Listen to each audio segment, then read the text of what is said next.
എല്ലാവർക്കും നമസ്കാരം. അപ്പം നമ്മൾ അടുക്കളത്തോട്ടത്തിൽ ഇപ്രാവശ്യം നമ്മൾ കുറച്ച് പച്ചമുളക് നട്ടിട്ടുണ്ടായിരുന്നു. പിന്നെ തക്കാളി, അതേപോലെ തന്നെ വഴുതന, കാന്താരി മുളക്, പിന്നെ ഇതാണ് വറ്റിമുളക്. അതുപോലെ നമ്മൾ വഴുതനം നട്ടിട്ടുണ്ടായിരുന്നു, അതൊക്കെ കായ്ച്ചു തുടങ്ങി. അതുപോലെ പച്ചമുളകൊക്കെ ചെറുതിലേ തന്നെ നന്നായിട്ട് പൂവിട്ട് തുടങ്ങിയിട്ടുണ്ട്.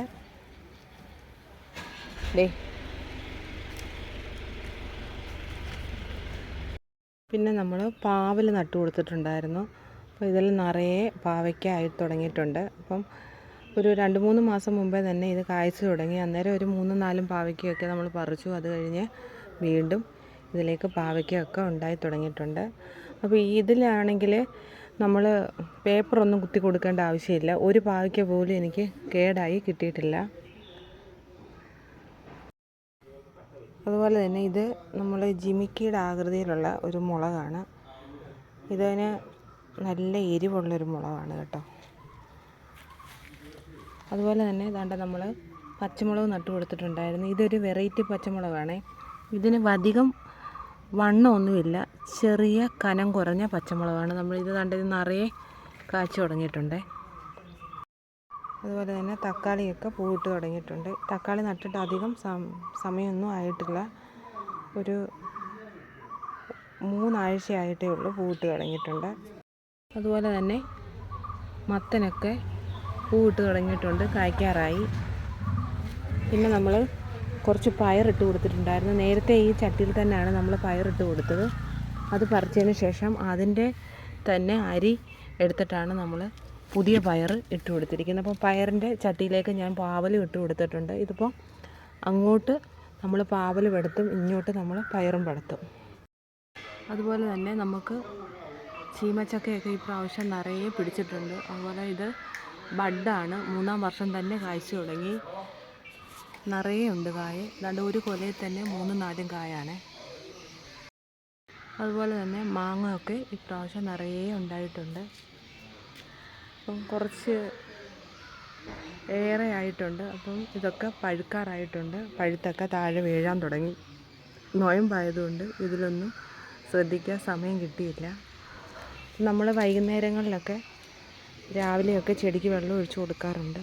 അതുപോലെ ഇതാണ് നമ്മുടെ ഇതൊക്കെ നന്നായിട്ട് മുട്ട് വന്നിട്ടുണ്ട്. അടുത്തതായിട്ട് നമ്മുടെ ഗാർഡനാണ്. ഗാർഡനിൽ നമ്മൾ കുറേ ചെടികളൊക്കെ വെച്ച് പിടിപ്പിച്ചിട്ടുണ്ട്. ഇതൊക്കെയാണ് നമ്മുടെ ചെടികളൊക്കെ. ഇതൊക്കെ നമ്മൾ ഇൻഡോർ പ്ലാന്റ് ആണ്. ഇതൊക്കെ നമ്മൾ വെളിയിലേക്ക് വെച്ച് ഒന്ന് സെറ്റാക്കിയിട്ട് വേണം ഇതൊക്കെ ഇനി അകത്തേക്ക് എടുത്ത് വെക്കാൻ. ഇത് നമ്മൾ ഓൺലൈൻ വഴി വാങ്ങിയതാണ്. അതുപോലെ ഇത് ശ്രീലങ്കൻ മുല്ലയാണ് നമ്മുടെ ഉദ്യാനങ്ങളിൽ. അതുപോലെ ഇത് ശ്രീലങ്കൻ മുല്ലയാണ്. നമ്മുടെ ഗാർഡനിലൊക്കെ നന്നായിട്ട് എപ്പോഴും പൂവിട്ട് നിൽക്കുന്ന ഒന്നാണ് ശ്രീലങ്കൻ മുല്ല. അപ്പോൾ ഇത് ഒരെണ്ണം അല്ല, ഇതിങ്ങനെ അടുപ്പിച്ചടുപ്പിച്ച് നിർത്തിക്കഴിഞ്ഞാൽ ഇങ്ങനെ ഹൈറ്റിൽ ഇത് കിളിക്കും. അതുപോലെ ഇതാണ് ബട്ടർഫ്ലൈ. ഇത് നട്ടാൽ പൂമ്പാറ്റകൾ ഒരുപാട് വരും എന്നാണ് പറയുന്നത്. അതുപോലെ ഇതാണ് നമ്മുടെ ബട്ടർഫ്ലൈ ചെടി.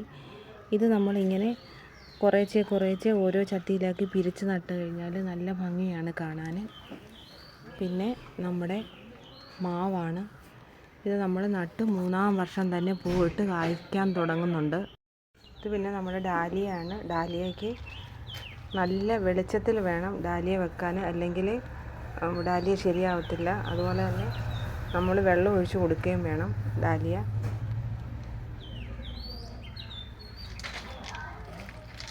അതുപോലെ നമ്മുടെ പന്നീർ ചാമ്പയൊക്കെ നന്നായിട്ട് കായ്ച്ചിട്ടുണ്ട്. ഈ വർഷം തൊട്ടാണ് ഇത് കായ്ക്കാൻ തുടങ്ങിയത്. ഈ ചെടിയുടെ പേര് ഞാൻ മറന്നുപോയി. ഇത് നമ്മൾ ഇങ്ങനെ പടർത്തി മതിലിലേക്ക് ഇട്ട് കൊടുത്താൽ മഞ്ഞ പൂവായിട്ട് കൊലകുത്തി കിളിക്കും. നല്ല ഭംഗിയാണ് ഇത് കാണാൻ. അതുപോലെ നമ്മുടെ മുന്തിരിയൊക്കെ നമ്മളൊന്ന് കട്ട് ചെയ്ത് നല്ലതുപോലെ കട്ട് ചെയ്ത് കൊടുത്തിട്ടുണ്ട്. പിന്നെ ഇത് പൊട്ടിക്കിളിച്ച് തുടങ്ങി.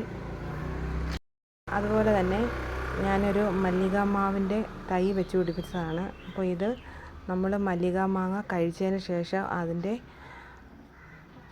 മാങ്ങേണ്ടിയിൽ നിന്ന് അതിൻ്റെ അതിൻ്റെ കുരുവെടുത്തിട്ട് നമ്മളൊരു ഈർക്കലിൽ അതിൻ്റെ മോൾഭാഗം കുത്തി വെച്ച് വെള്ളത്തിൽ ഇറക്കി വെച്ചിട്ട് പെട്ടെന്ന് കിളിപ്പിച്ചെടുത്തതാണ്. അപ്പോൾ ഈ തൈ ഇത്രയേ ആയിട്ടുണ്ട്.